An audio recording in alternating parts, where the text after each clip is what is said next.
Salamlayıram qardaşlarımı, dostlarımı, videolarımı və kanalımı izləyən hər kəsi. Baxmayaraq ki, mənim bu kanalımı 3 nəfər, 5 nəfər izləyir, amma yenə də yoxa lənət. Qardaşlarımız bizim.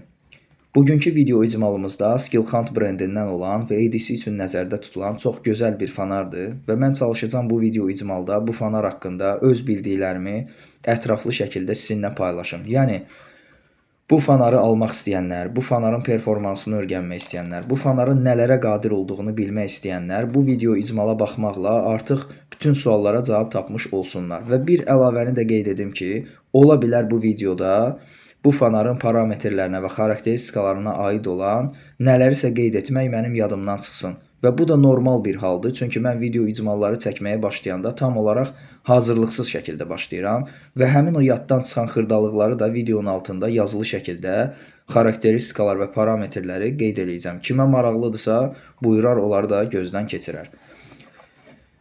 Və bu fanarımız ADC kimi təyin olunub, yəni təyinatı ADC-dir. Yəni baxın burada qedim, evdə istifadə ADC və kempinq. ADC nə deməkdir? Həmişə mən ADC aksesuarların video icmallarını hazırlayanda ADC-ni bizim dilimizə tərcümə edirəm və izah edirəm ki, ADC nədir?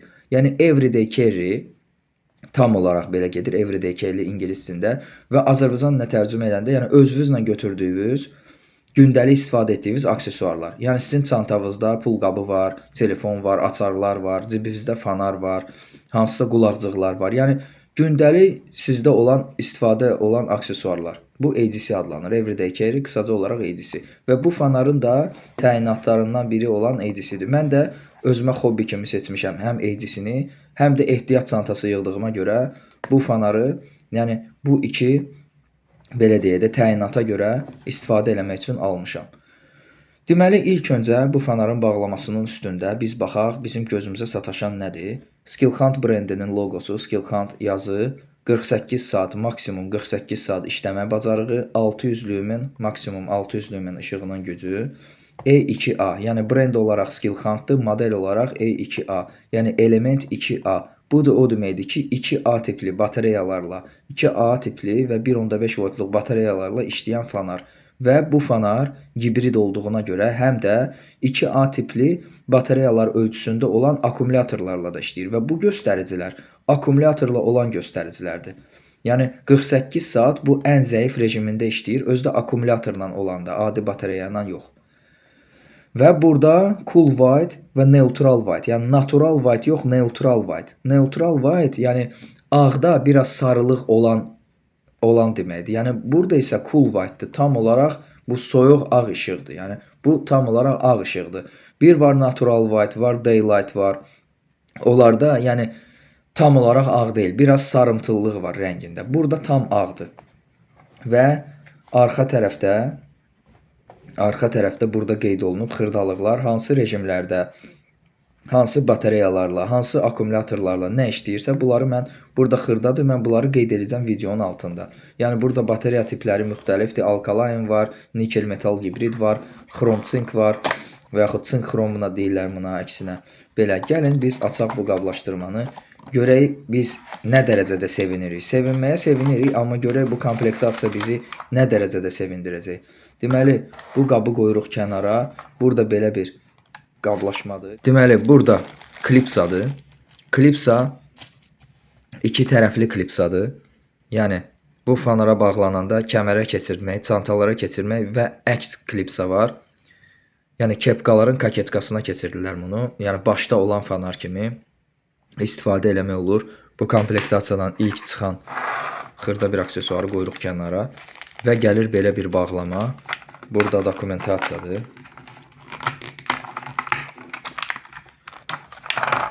Burada da fanar haqqında qeydlərdir. Modelin qeydidir. Burada da hansı rejimlərdə, hansı batareyalarla nə qədər işləyir. Bunlardır. Bunu da qoyuruq kənara. Deməli, bu balaca bir bağlamadır. Deməli, bu halqalardır, belə rezin üzüklərdir, xüsusi. Yəni, bunlar uplatnitel gedir. Bunlar fanarın bağlanan hissəsində rezbə hissəsinə əlavə olunur ki, toz, su ora keçməsin. Bunu fanarda tam olaraq göstərəcək. Bunu da qoyuruq kənara və Skillhunt brendinin yazıları olan belə bir ələ keçirmək üçün və burada tənzimlənən bir hissədir belə. Buna çimlyak da deyirlər, buna trençik də deyirlər. Buna bizim dildə desək askı və yaxud hörgü, askı demək olar. Yəni bu fanarı arxa hissəsindən yeri var, oradan askıdır. Yəni üstümüzdə gəzdirmək üçün və yaxud çantaya qoyanda rahat götürmək üçün belə bir askıdır. Çox keyfiyyətlidir, qalın materialdandır. Bunu da qoyuruq kənara və gəlir əsas sənət əsəri. Skillhand. Çox gözəl bir fanardır. Artıq burada heç nə yoxdur. Bunu da qoyuruq kənara. Deməli, fanar tam olaraq belə görsənir. Deməli, bunun rəngi gun grey gedir ingiliscəsində. Gun silahdır, yəni belə tərcümə. Yəni silah bozu. Adi boz deyil, silah bozudur. Həm də burada anodlaşdırmadır. Bu anodированный aviasyonlu alüminiumdur. Yəni aviasiyada istifadə olunan alüminiumun anodlaşdırılmış versiyadır. Anodlaşdırma nədir? Yəni bu adi rəng deyil bunun üstündə. Bu gec cızılan bir rəngdir. Çox gec cızılır bu. Bu anodlaşdırma adlanır və burada reflektor tipi də pчелиный соты deyirlər buna. Yəni arı pətəyinin üzərində olan altı bucaqlı belə xanalardır xüsusi. Yəni reflektor elədir. Açıq reflektor var. O portaxal qabığı stilində olan reflektor var. Yəni işığı əks etdirir ki, qabağa işıq saçsın. Burada isə linzanın üstü belə altı bucaqlı xanalarla yaradılıb, belə düzəldiblər bunu və üstündə karonka var. Bu karonkada qoymur ki, fanar yerə düşəndə bu linza sınsın. O içəridədir, dərinlikdədir. Arxa hissədə düymədir, rezin düymədir belə. Burada həmin o çimlyak üçün, askı üçün yer var. Bunu da tam olaraq asıb biz tam komplektləşdirəcəyik. Bu fanar özünü necə göstərir, onu sizə göstərəcəm.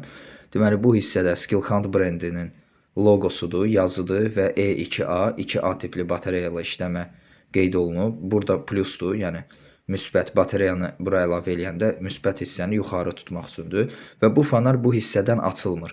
Yalnız başlıq hissədən açılır və bu hissələr gördüyünüz kimi rifleniya deyilir buna. Yəni bu lazerlə gravirovkada işləmələrdir ki, o əlinizdən düşməsin. Yəni rahat tuta biləsiniz və fanar yalnız bu hissədən açılır. Əlavə olaraq bu fanarın çəkisini qeyd eləyəcəm mən. Bu da vacib bir şeydir. Əgər siz ehtiyat çantası yığırsınızsa, əgər siz everyday carry kimi bunu istifadə edirsiniz, EDC kimi, bunların çəkisi mütləq şəkildə vacibdir. Və biz burada qızıl suyuna salınmış kontaktları görürük. Çox keyfiyyətli burada hazırlayıblar bunu. İçəridə də görürsünüz, içəridə də bunlar tam olaraq qızıl suyuna salınmışdır. Çox keyfiyyətli bir fanardır. Yəni doğrudan da bunu almağa dəyər. Və mən çalışacağam indi keyfiyyətli bir batareyka bura yerləşdirim, batareya yerləşdirim. Varta tipli batareyalardır. Bunlar alkaline tipli batareyadır. Nikel metal gibrid var, sadə batareyalar var, sink karbon var. Yəni ona görə məndə olan hələlik ki, Varta tipli batareyadır. Bunu yerləşdirən müsbət hissəsi. Bax gördüyümüz kimi. Belə həm də bu fanarda qoruyucu sistem var. Yəni siz bu batareyanı tərsinə bura yerləşdirsəz və yaxud akkumulatoru tərsinə yerləşdirsəz, fanar yanmır, yəni xərab olmur. Burada qoruyucu sistem var. Və bu hissədə harda ki mən qeyd eləmişəm, bax buranı göstərirəm. Görürsüz, yağlı bir rezin halqa var, üzüyü var, yağlı. Uplatnitildir bu. Yəni bu bağlananda tam olaraq bura su keçmir. Su, toz keçmir. Bu tam bağlanır və əlavə 2 dənə də bizdə komplektasiyada o rezinlərdən var. Fanar bu qaydada belə.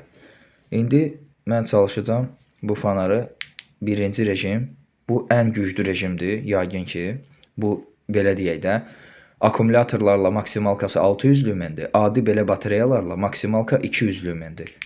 İkinci rejim 2, 1, 2, 3. Bax belə. Deməli, bu 5 lümendir, bu 40 lümendir, bu 200 lümendir. Amma akkumulyatorlarla artıq olur 15 lümen, 100 lümen və 600 lümen. Bax belə. Burada isə 5 lümen, 40 lümen, 200 lümen. Yəni mən niyə görə bunu almışam? Yəni bu göstəricilərlə. Çünki mənə lazım deyil çox güclü fanar olsun. Bu hissə qızsın və qızandan sonra ən maksimal rejimdən düşür zəif rejimə.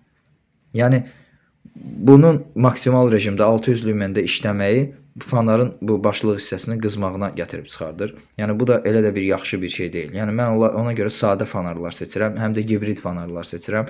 Ola bilər akkumulyatorda da konkret olaraq bu brenddən olan akkumulyatorda alıb bura necə deyirlər, yerləşdirərəm.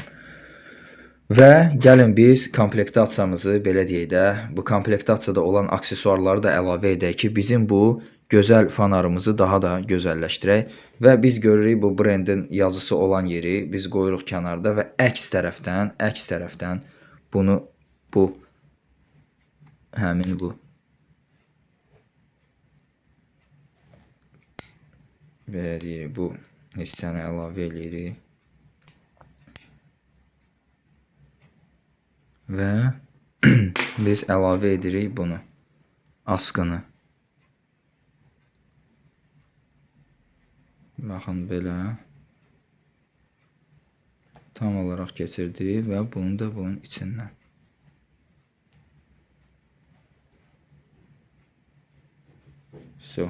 İdeal skill hunt oldu bu bizdə. Artıq burada özünün klipsası ilə bir yerdə. Deməli bu hissədə biz papağa, kepkaya keçirdirik bunu. Baş fanarı kimi istifadə edirik. Bu hissədə çantaların üstünə və yaxud kəmərə bunu qeyd eləmək olar. Yəni yerləşdirmək olar. Mən qeyd edeyim. Bir dənə də mən burada göstərim. Məndə olan çantalara bunu necə yerləşdirmək olar. Misal üçün məndə ADC çanta var. Çox keyfiyyətli karduradan olan çantadır. Misal üçün bu hissədə yerləşdirmək olar. Bu çox keyfiyyətli karduradan olan çantadır. Belə yerləşdirmək olar bu fanarı.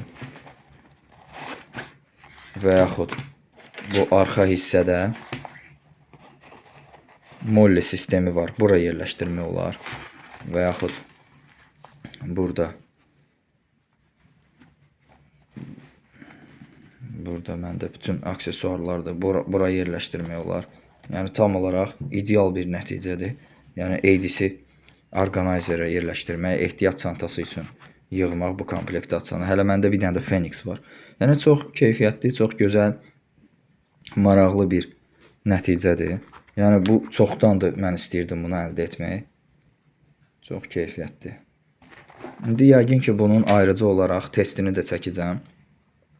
Bu fanar qaranlıqda necə özünü göstərir, hansı məsafələrə, yəni hal-hazırki batareyanın hansı məsafələrə nə qədər işıq saçır, bunu da tam olaraq qeyd edəcəm.